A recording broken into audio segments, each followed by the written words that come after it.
Magandang araw sa ating lahat.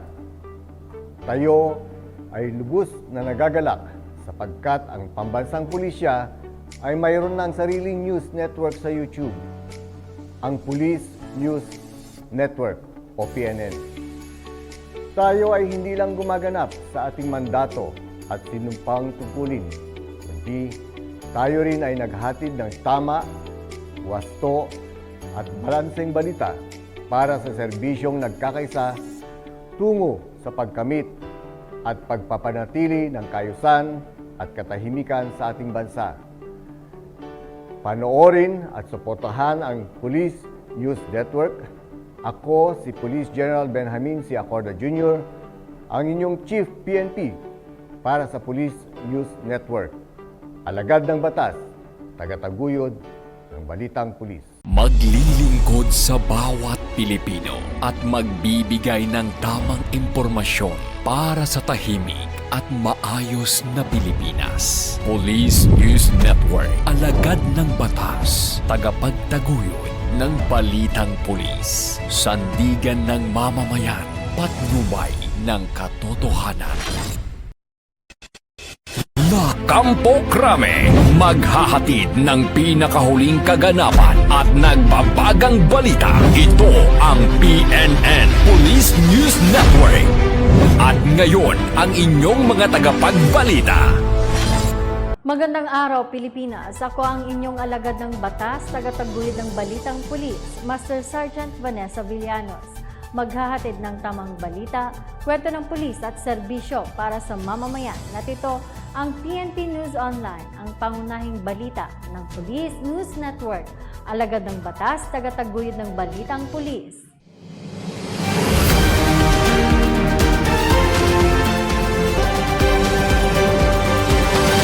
Ngayon ay araw ng linggo at narito ang mga balitang nakalap ng ating mga PNN correspondents sa loob ng linggong ito. Para sa unang balita, arestado na ang isang suspect na gunman sa karumaldumal na pagpatay sa mag-live-in partner sa loob ng bus matapos ang ikinasang manhunt operation ng Nueva Ecija PNP sa Karanglan, Nueva Ecija. Yan ang ulat ni Corporal Giselle Rivera. Matatanda ang makaraang Nobyembre 15 ay naganap ang karumal-dumal na pagpatay sa dalawang mag-live-in partner sa loob ng isang bus sa Karanglan, Nueva Ecija. Ayon sa ulat ng Nueva Ecija PNP, matapos ang kanilang manhunt operation ay nagresulta ng pagkakaaresto kay Alan De Los Santos, isa sa gunman at gun for hire sa pamamaril sa dalawang biktima. Ibinahagi ni Police Colonel Richard V. Caballero, Provincial Director ng Nueva Ecija Police Provincial Office, ang pag-amin ng naarestong suspect sa naturang krimen. Isa sa mga significant na resulta ng investigation namin, yung pag-execute ng extrajudicial confession ni Alan De Los Santos, yung nahuli natin na suspect in the presence of his lawyer. So, nagbigay siya ng kaalaman niya tungkol doon sa insidente at naidetalye niya kung ano yung circumstansya na pangyayari bago mangyari yung krimen at nung mangyari yung pamamaril at paano nila ginawa at kung saan sila nag-stay or nag-antay bago nila in-execute yung shooting. Kaugnay din dito ay nilabas ni Police Colonel Caballero ang motibo ng mga suspect ayon sa kanilang paunang investigasyon. Yung motibo na tinignan natin initially doon sa investigation, nung nag-start tayo sa investigation, ay yung filing ng robbery at saka carnapping case ng victim na babae doon sa sarili niyang anak. Yung mga other circumstances na sinabi ng mga kapatid ng biktima na babae patungkol doon sa mangyayari. Saka yung lumabas na rin sa video na nakita na rin ninyo lahat na nagsasabi yung nanay na tinatanggalan ng karapatan yung sarili niyang anak doon sa mga properties niya. Dagdag sa pahayag ng mga otoridad, may nakabinbin itong kaso maliban sa murder case. Nagkaroon siya ng warrant of arrest sa kasong statutory rape. Isa sa Isabela at isa sa Nueva Ecija.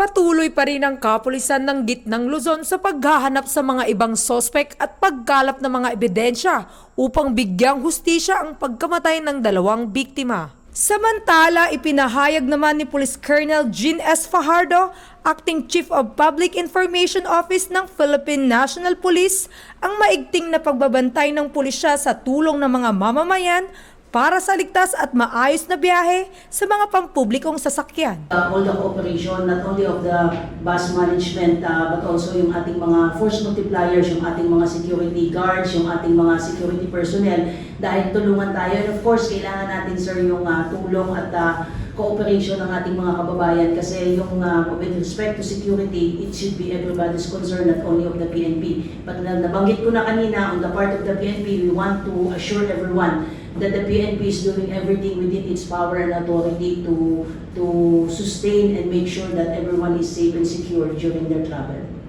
Mula dito sa Gitnang Luzon, ang inyong PNN correspondent, Police Corporal Giselle V. Rivera, alagad ng batas, tagataguyod ng balitang pulis.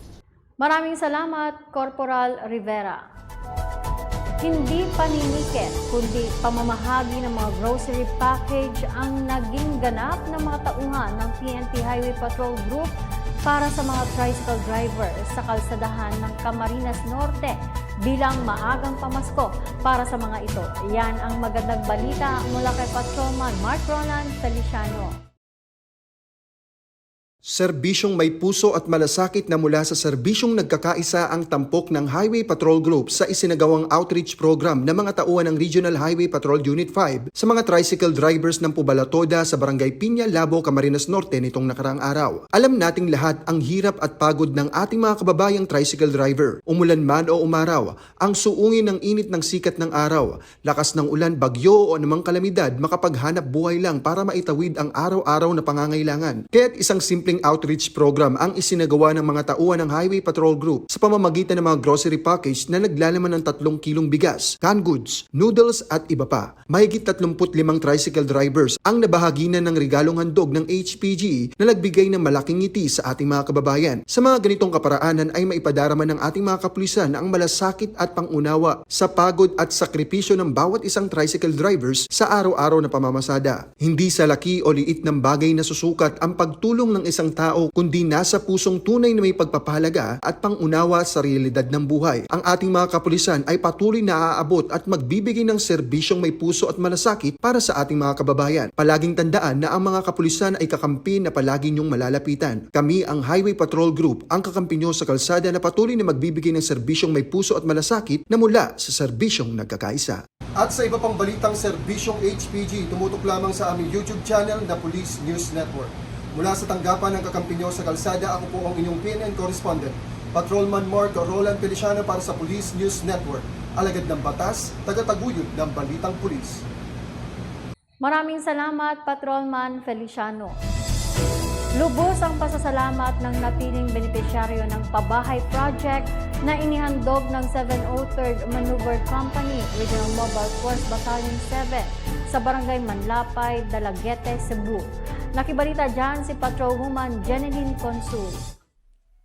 Naghandog ng libreng pabahay ang mga tauhan na 73rd Maneuver Company ng Regional Mobile Force Battalion 7 sa isang residente ng Barangay Manapay, Dalaguete, Cebu. Ang naturang aktibidad ay pinangunahan ni Police Lieutenant John Michael N. Menjola, Officer in Charge, kung saan Nobyembre 10, 2023 nang sinimulan ng mga tauhan na 73rd Maneuver Company ang naturang pabahay at natapos dito lamang Desyembre 8, 2023. Ang napiling benepisyaryo ay si Tatay Castor, isang karpentero, at hindi sapat ang kanyang sahod sa kanilang pang-araw-araw na pangangailangan maging sa mga gastusin ng kanyang 6 na anak sa pag-aaral. Kaya naman, ang mga kapulisan ng 73rd Maneuver Company ay naghandog ng bagong tahanan para sa pamilya ni Tatay Castor na nakatira lamang sa isang barong-barong na bahay. Sa nasabing aktibidad ay nagbahagi naman ng makabuluhang mensahe si Police Lieutenant Menjola kung saan kanyang hinangaan ng husay at dedikasyon ng kanyang mga kasamahan upang makapaghatid ng tulong sa benepisyaryo, ganun din sa stakeholders ng munisipalidad sa pagbibigay ng suporta sa anumang proyekto ng 73rd Maneuver Company.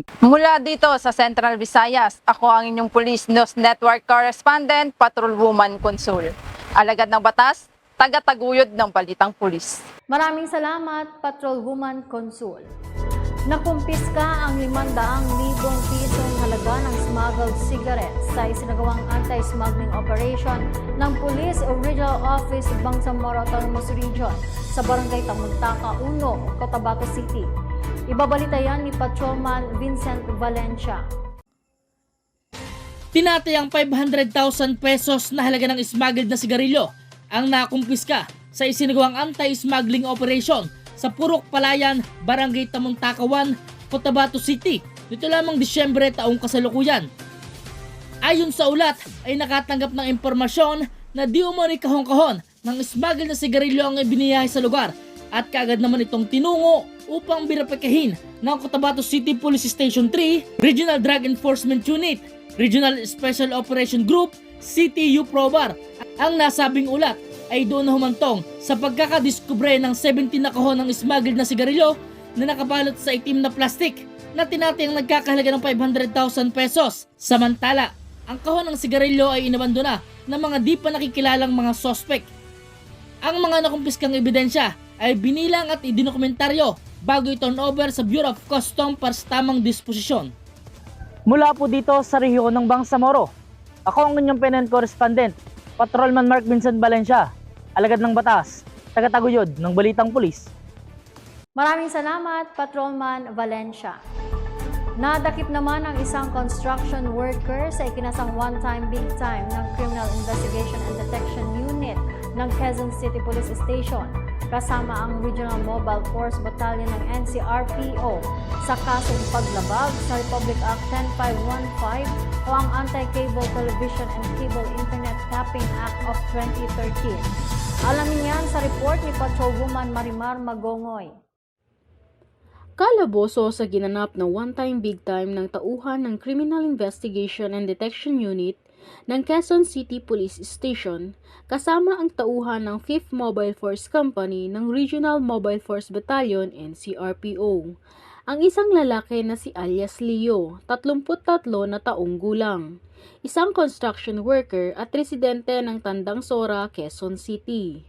Sa paglabag sa kasong Section 4, Paragraph D ng Republic Act 10515 or Anti-Cable Television and Cable Internet Tapping Act of 2013 na may criminal case number 23-254 mula sa Municipal Trial Court ng Santa Rosa Province of Laguna na may bail recommended na 3,000 pesos.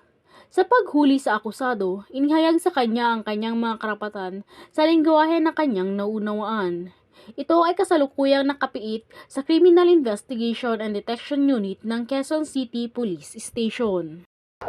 Mula po dito sa tanggapan ng Regional Mobile Force Battalion NCRPO, ako po ang yung Police News Network Correspondent, Patrolwoman Marimar Magongoy, alagad ng batas, tagataguyod ng Balitang Pulis.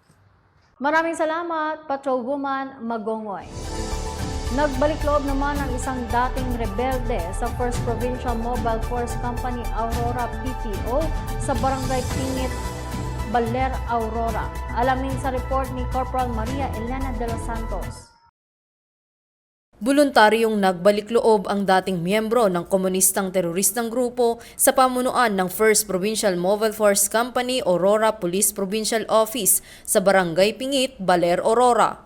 Ayon kay Police Major Jeffrey S. Onde, Acting First Commander, ang naturang rebelde ay dating miyembro ng pambansang katipunan ng magsasaka kabilang sa underground mass organization. Kasabay nito ang kanyang paglagda at panunumpa ng oath of allegiance to the government bilang pagtalikod sa maling gawain ng nasabing organisasyon. Patuloy ang pagsisikap ng mga kapulisan upang mahikayat ang ating mga kababayan na makiisa at sumuporta sa iba't ibang programa ng pamahalaan tungo sa kaunlaran ng bansa. Mula dito sa gitnang Luzon, ako yung PNN Correspondent, Police Corporal Maria Elena S. de los Santos, alagad ng batas, tagataguyod ng Balitang Pulis.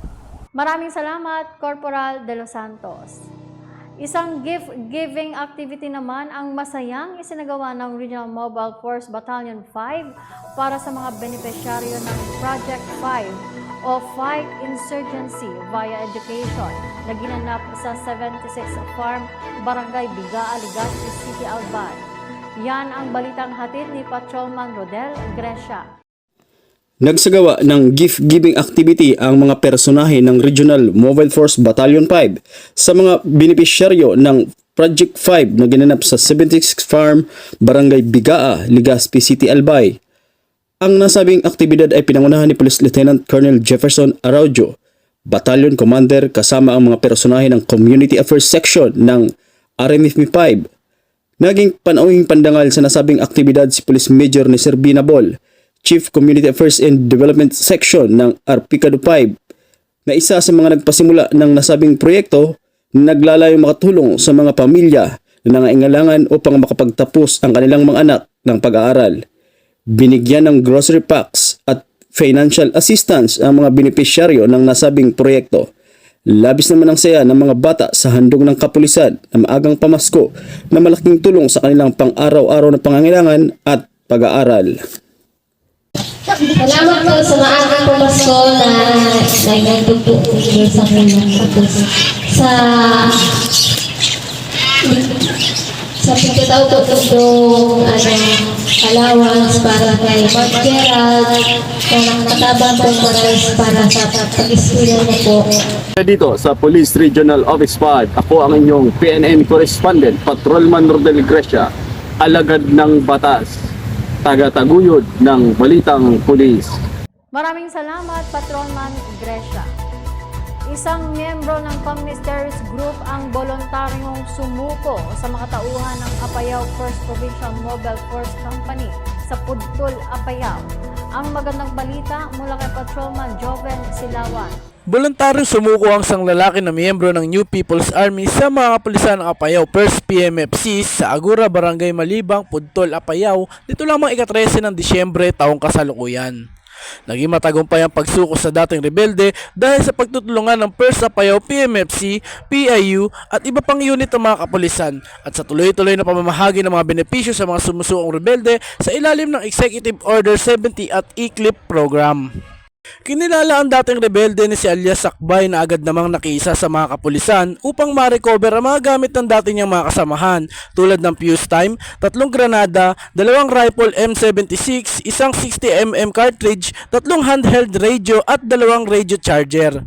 Dahil sa pagsukong ito ay muli na namang may isang pamilyang mabubuo sa araw ng Pasko at higit sa lahat ay naiwasan natin ang anumang pwedeng masamang mangyari sa ating mga tagapagpatupad ng batas.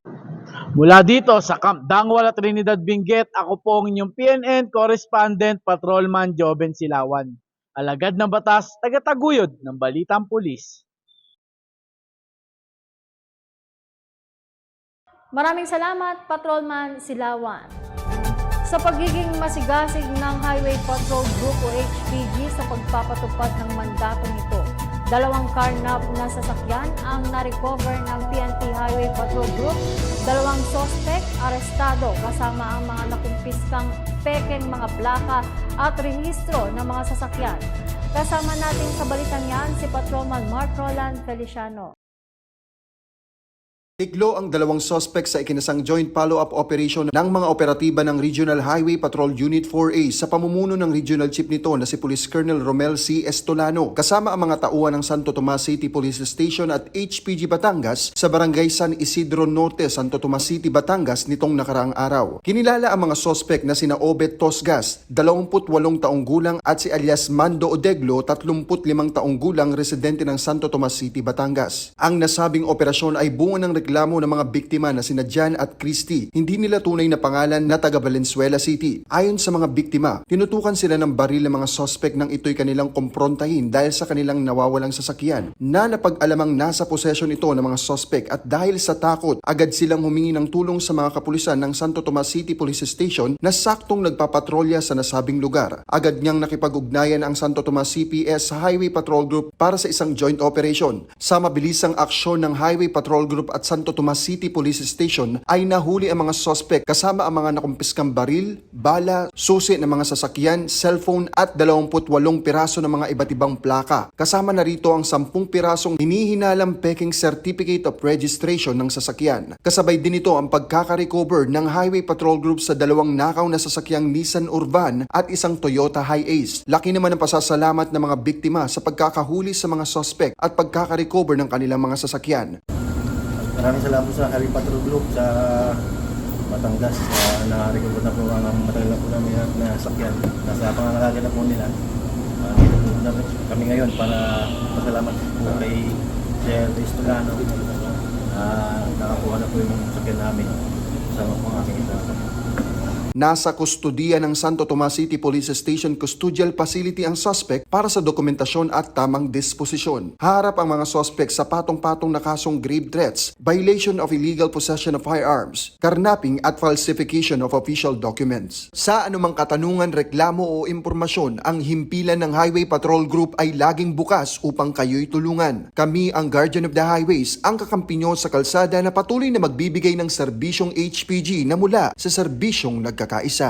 At sa iba pang balitang serbisyong HPG, tumutok lamang sa aming YouTube channel na Police News Network. Mula sa tanggapan ng kakampi nyo sa kalsada, ako po ang inyong PNN correspondent, Patrolman Mark Roland Feliciano para sa Police News Network.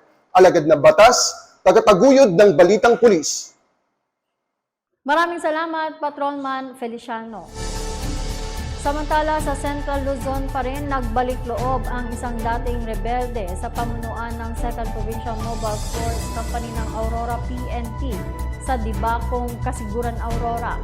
Ang detalye ng balita mula kay Corporal Giselle Rivera.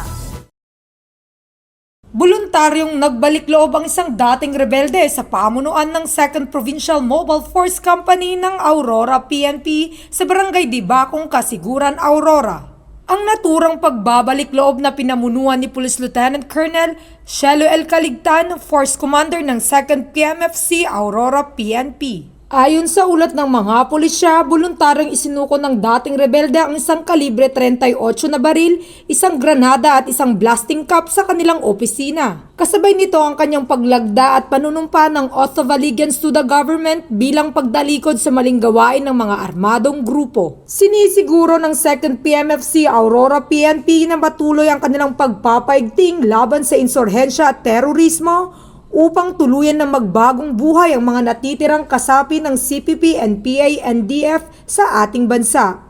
Mula dito sa gitnang Luzon, ang inyong PNN correspondent, Police Corporal Giselle V. Rivera, alagad ng batas, tagataguyod ng balitang pulis. Maraming salamat, Corporal Rivera. Dakwa naman natin ang Eastern Police District. Arestado na ngayon ng mga tauhan ng Pasig PNP ang suspect sa pananaksak sa kanilang lugar. Nakatutok dyan si Patrolwoman Jenny May Dolor.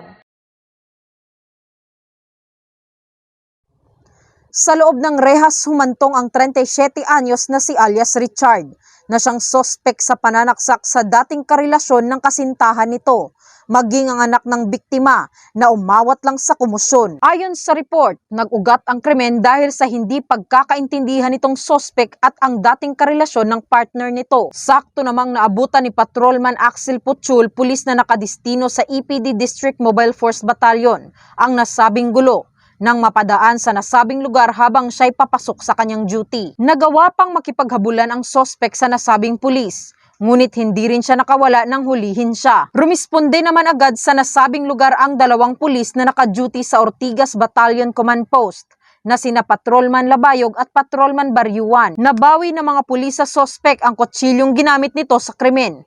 Sa araw ding iyon, ay na-turn over din agad ng mga kapulisan ang sospek sa kustodiya ng Substation 7 Pasig City Police Station para sa kaukulang disposisyon at proseso ng kanyang kaso. Kasong 2 counts of frustrated homicide ang haharapin ng sospek. Samantala, nasa maayos na kalagayan na ang dalawang biktima at nagpapagaling pa sa mga natamong sugat. Mula dito sa Eastern Police District, ako po ang inyong PNN correspondent, Patrolwoman Jenny Midolor. Alagad ng batas, tagataguyod ng balitang pulis. Maraming salamat, Patrolwoman Dolor. 68 milyong piso ang halaga ng shabu ang nasamsam sa matagumpay na buy-bust operation ng Regional Police Drug Enforcement Unit 7 sa Barangay Kasambang, Cebu City, kung saan timbog ang nasabing drug suspect. Nakatutok dyan si Patrolman Edmerson Lapitan. Bunga ng halos isang buwan na surveillance at intelligence operation, walang takas sa mga otoridad ang suspect sa drug bust operation na inilatag ng Regional Police Drug Enforcement Unit 7 matapos makumpiskahan ng kilo-kilong shabu sa Pres Rojas Street, Villa Aurora, Barangay Kasambang, Cebu City noong Lunes. Sa pakikipag-ugnayan sa Philippine Drug Enforcement Agency, nailunsad ang operasyon alas 9 ng gabi kung saan ang suspect na kinilalang si alias Harvey, 30 anyos na residente ng San Pablo City, Laguna at pansamantalang naninirahan sa Grand Residence Condominium ng naturang barangay ay naaresto kasunod ng pakikipagtransaksyon sa mga operatiba. Sa pahayag ng Police Regional Office 7, kasabay ng pagkakadakip ng suspect, nasamsam sa pag-iingat nito ang droga na may kabuang timbang na 10 kilo at may standard drug price na 68 milyon peso. Patuloy ang sinasagawang investigasyon ng Koprasan upang matukoy at matuntun ang supplier ng droga, ang lugar na nakatakdang pagbabagsakan at ang mga kasamahan ng suspect. Dinala na ang manakumpiskang ebidensya sa Regional Forensic Unit para sa pagsusuri habang inihanda na makasong isasampa laban sa naaresto. Kaugnay dito, pinuri ni Police Brigadier General Anthony Abrin ang husay, sipag at di nagpapatinag ng mga miyembro ng RPDU 7 sa laban at kampanya kontra iligal na droga. Muli naman na inutusan ni General Abrin ang buong hanin ng Koprasan ng reyon na panitilihin ang walang humpay at agresibo na pagsasagawa ng operasyon upang mahadlangan at mabawasan ang mga kriminal na aktibidad sa Central Visayas. Mula dito sa Central Visayas, ako ang inyong Police News Network Correspondent, Patrolman Edmer Sanliapitan, alagad ng batas, tagataguyod ng Balitang Pulis. Maraming salamat, Patrolman Lapitan. Kasong qualified theft naman ang kinakaharap ng isang babae matapos maaresto ng mga otoridad. Ang kabuuan ng balita mula kay Patrolwoman Marimar Magongoy. Kalaboso ang isang babae sa kasong qualified theft mula sa Regional Trial Court Branch 212 ng Mandaluyong City na may criminal case number R-MND-23-01897-CR na may bail recommended na 24,000 pesos. Hinuli ng tauhan ng Warrant and Subpoena Unit ng Station and Investigation and Detection Management Section ng Marikina City Police Station. Kaagapay ang 2nd Mobile Force Company ng Regional Mobile Force Battalion NCRPO. Ang 42 taong gulang na babae na si alias Carla, na residente ng Barangay Barangka, Marikina City. Sa pag-aresto sa kanya, inihayag sa kanya ang kanyang mga karapatan sa lingwahe na kanyang naunawaan. Pagkaraan ay dinala ito sa ARMMC Hospital para sa kanyang medical examination. Nakapit ito ngayon sa custodial facility ng Marikina City Police Station para sa paghihintay nito ng tamang dokumentasyon. Mula dito sa tanggapan ng Regional Mobile Force Battalion NCRPO, ako po ang inyong Police News Network Correspondent, Patrolwoman Marimar Magongoy, alagad ng batas, tagataguyod ng Balitang Pulis. Maraming salamat, Patrolwoman Magongoy. Dahil sa pagsisikap ng pamahalaan, katuwang ang kapulisan at kasundaluhan, 72 miyembro at taga-suporta ng Communist Terrorist Group o CTG ang kusang loob na sumuko sa mga otoridad sa Masbate. Ang detalye ng balita mula kay Patrolman Marcelino Termenes. Nagbigay ng tactical na suporta sa 96th Infantry Battalion, 9th Infantry Division, Philippine Army at Aroroy Municipal Police Station ang mga tauhan mula sa 94th Special Action Company, 9th Special Action Battalion, PNP SAF sa pagsasagawa ng Joint Counter-Insurgency Operation na umantong sa voluntaryong pagsuko ng 72 miyembro at taga-suporta ng New People's Army sa Barangay Tinigban, Aroroy, Masbate. Ang nasabing mga sumuko na dating kaanib ng NPA sa pamumuno ni Luding Tulingin, aka Kadadi, at Kahernan. Kalihim ng Kilusang Larang Guerrilla North Sub-Regional Committee 4 na kumikilo sa 2nd District ng Masbate ay humiling ng tulong sa mga otoridad ng gobyerno para sa voluntaryong pagsuko. Kinuha ng 96th Infantry Battalion, Philippine Army ang mga sumuko para sa dokumentasyon, tamang disposisyon at pagpapatala sa Enhanced Comprehensive Local Integration Program. Ang matagumpay na voluntaryong pagsuko ng 72 individual ay nagmarka ng isang mahalagang hakbang sa pagkamit ng pangmatagalang kapayapaan at kaunlaran sa Masbate. At mula dito sa tahanan ng inyong tagaligtas, ako ang inyong PNN Correspondent, Patrolman Marcelino Termenes, at lagad ng batas, tagataguyod ng Balitang Pulis.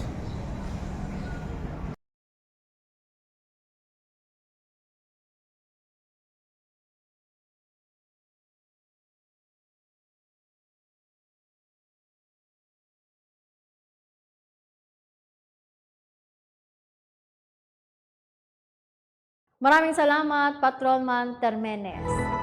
6 na katao ang timbog sa isinagawang anti-gambling operation ng Baaw PNP sa Camarines Sur. Nakasubaybay dyan ang ating ka-PNN Corporal Brian Imperial. Arestado ang 6 na katao sa isinagawang anti-illegal gambling operation ng operatiba ng Baaw PNP sa Zone 3, Barangay San Francisco, Baaw, Camarines Sur. Ayon sa ulat, ang 6 na akusado ay naaresto bandang alas 4 Gs ng hapon nang isinagawa ang operasyon ng Baaw MPS at nahuli sa akto na nagsasagawa ng illegal na pagsusugal.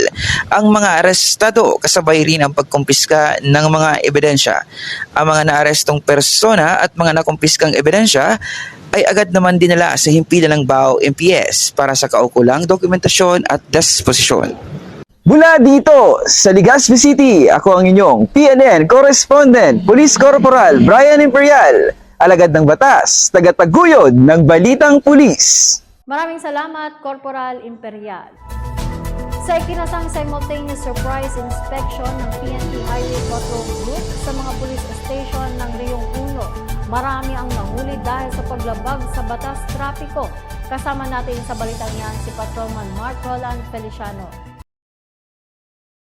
Ikinasa ng Highway Patrol Group sa Region 1 ang simultaneous camp lockdown sa 3 istasyon sa Rehiyong 1. Kabilang na dito ang Aguilar Municipal Police Station sa Barangay Poblacion, Aguilar, Pangasinan, Vintar Municipal Police Station sa Barangay San Nicolas, Bintas, Ilocos Sur, at San Manuel Police Station sa Barangay Poblacion, San Manuel, Pangasinan nitong nakaraang araw. Pinangunahan ito ng mga tauhan ng Highway Patrol Group Region 1 sa pamumuno ng kanilang regional chief na si Police Colonel Joy D. Andrade. Ang operasyong ito ay bunga ng mas pinaigting na operasyon kontra karnaping at masigurado na ang bawat kapulisan ay hindi gumagamit ng mga sasakyan at motorsiklo na impounded, recovered o tinatawag na evidence vehicle. Layunin din ng nasabing operasyon na ipatupad ang iba pang batas trapiko gaya ng Republic Act 4136 o Land Transportation and Traffic Code of the Philippines sa halos 30 mga sasakyan at motorsiklong na-inspect ng HPG na wala namang naaktuang gumagamit ng mga impounded, recovered at evidence vehicle sa mga ito. Ang mga ganitong operasyon ng Highway Patrol Group ay pagpapakita ng pagiging patas sa pagpapatupad ng mga batas at pagbibigay ng ligtas at maayos na serbisyo sa mamamayang Pilipino. Layunin din ng pamunuan ng Highway Patrol Group sa pamumuno ng direktor nito na si Police Brigadier General Alan Molintas Nazaro ang mabilisang aksyon ng Highway Patrol Group sa pagbibigay ng serbisyo sa ating mga kababayan na biktima ng pagkakawala o pagkakanakaw ng kanilang mga sasakyan na siyang mandato ng PNP-HPG. Ang mas pinaigting na anti-carnapping operation sa ilalim ng Republic Act 10883 or the New Anti-Carnapping Act of 2016. Yan ang serbisyong HPG na inyong maaasahan na mula sa serbisyong nagkakaisa.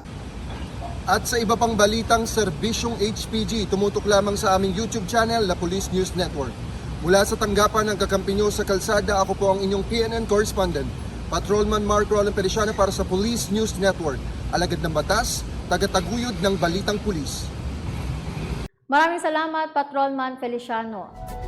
Lalaking kukuha lang sana ng police clearance ang inaresto ng mga tauhan ng Southern Police District dahil sa nakabinbin nitong kaso. Patrolwoman Reyna Joyce Dalire sa report. Imbes na makakuha ng police clearance para sa paghahanap ng trabaho, bagsak sa kulungan ang 32 anyos na si alias Mark matapos itong makitaan na meron pala itong nakabinbing warrant of arrest at tinaguri ang most wanted person ng Muntinlupa City Police Station.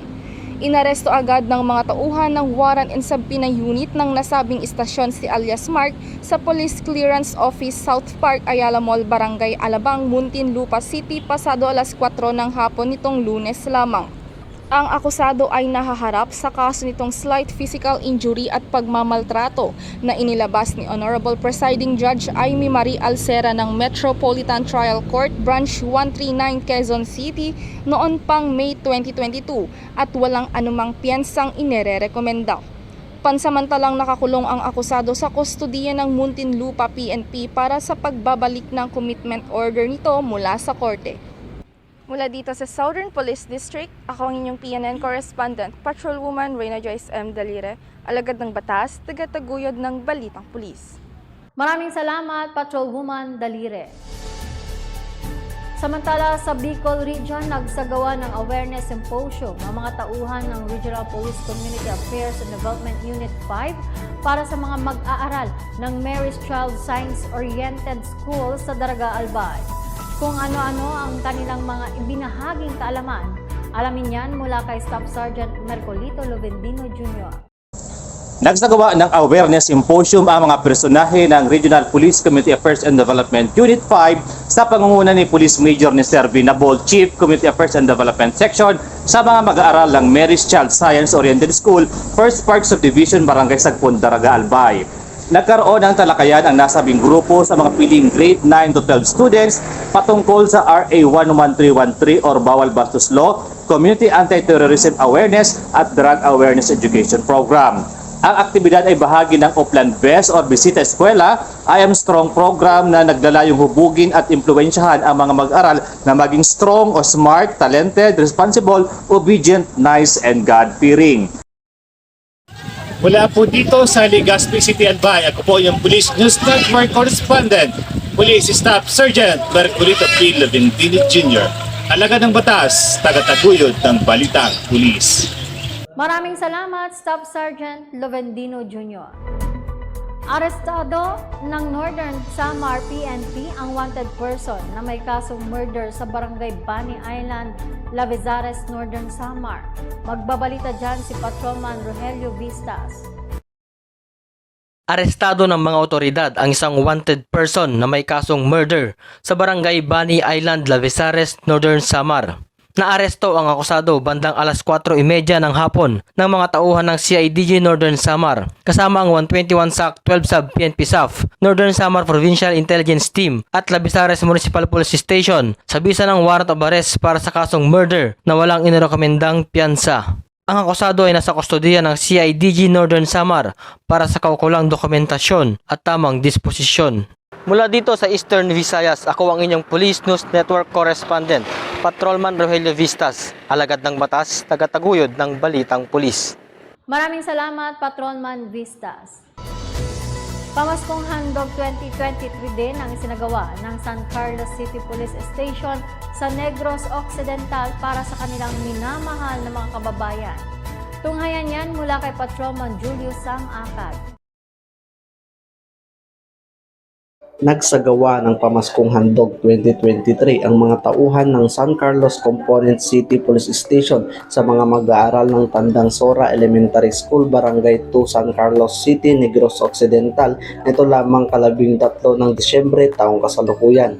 Pinangunahan ng kapulisan ng San Carlos CCPS ang aktibidad sa pakikipagtulungan sa mga stakeholders, K5 News FM San Carlos 95.7, Bureau of Jail Management and Penology, 2nd Maneuver Platoon 6 OFF Company RMFP6, Faith-Based Representative, Advocacy Support Group at mga guro. Matagumpay na ginanap sa aktibidad ang talakayan ukol sa KKDAT, Anti-Bullying Act of 2013, Anti-Terrorism, EO70 NTF-LCAC, RA 9165, BIDA Program at PNP Revitalized Kasimbayanan na sinundan ng pamimigay ng ice cream, candies, food packs at mga regalo sa humigit kumulang na 150 na mag-aaral mula sa kinder hanggang grade 1 to 3 ng nasabing paaralan. Patuloy ang kapulisan na magbibigay ng kaalaman sa mga kabataan na protektahan ang kanilang sarili mula sa pang-aabuso at pang-eksploitasyon upang mapanatili ang katahimikan at kaayusan sa kanilang nasasakupan. Mula dito sa Police Regional Office 6, ako pong yung Police News Network Correspondent, Patrolman Julius Sam Acad, alagad ng batas, tagataguyod ng Balitang Pulis. Maraming salamat, Patrolman Acad. At yan ang mga balitang nakalap ng ating mga PNN correspondents mula sa Luzon, Visayas at Mindanao sa loob ng linggong ito.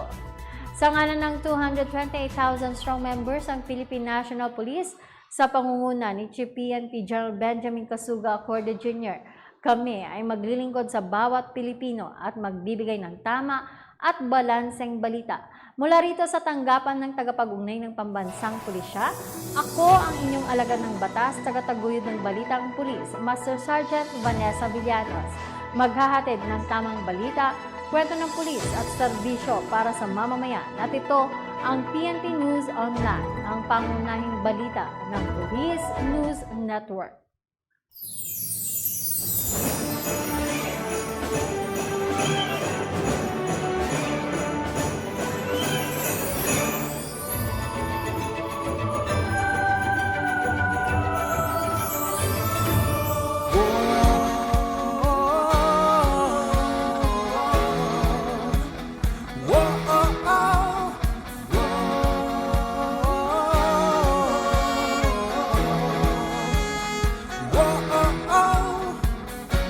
Nadarama, simoy ng hangin nag-iiba.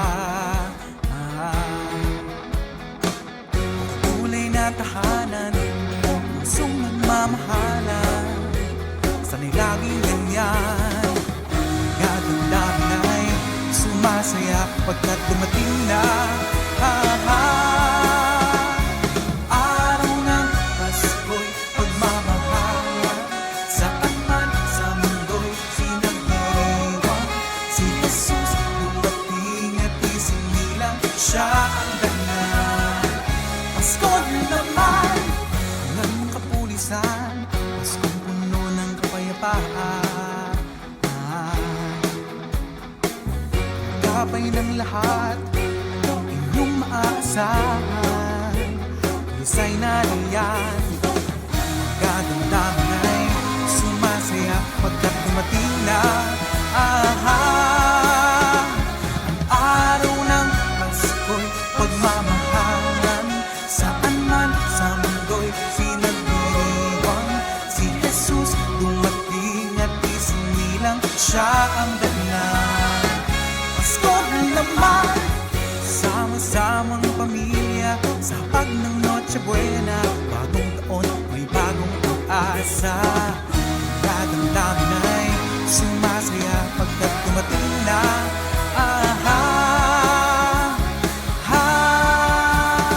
Araw ng Pasko'y pagmamahalan. Saan man sa mundo'y sinagdiriwang. Si Jesus dumating at isinilang siya ang ganap. Pasko naman, araw ng Pasko'y pagmamahalan. Saan man sa mundo'y sinagdiriwang. Si Jesus dumating at isinilang siya ang ganap. Pasko naman, araw ng Pasko'y pagmamahalan. Saan man sa mundo'y sinagdiriwang. Si Jesus dumating at isinilang siya ang ganap. Pasko naman, araw ng Pasko'y pagmamahalan. Saan man sa mundo'y sinagdiriwang. Si Jesus dumating at isinilang siya ang ganap. Pasko naman.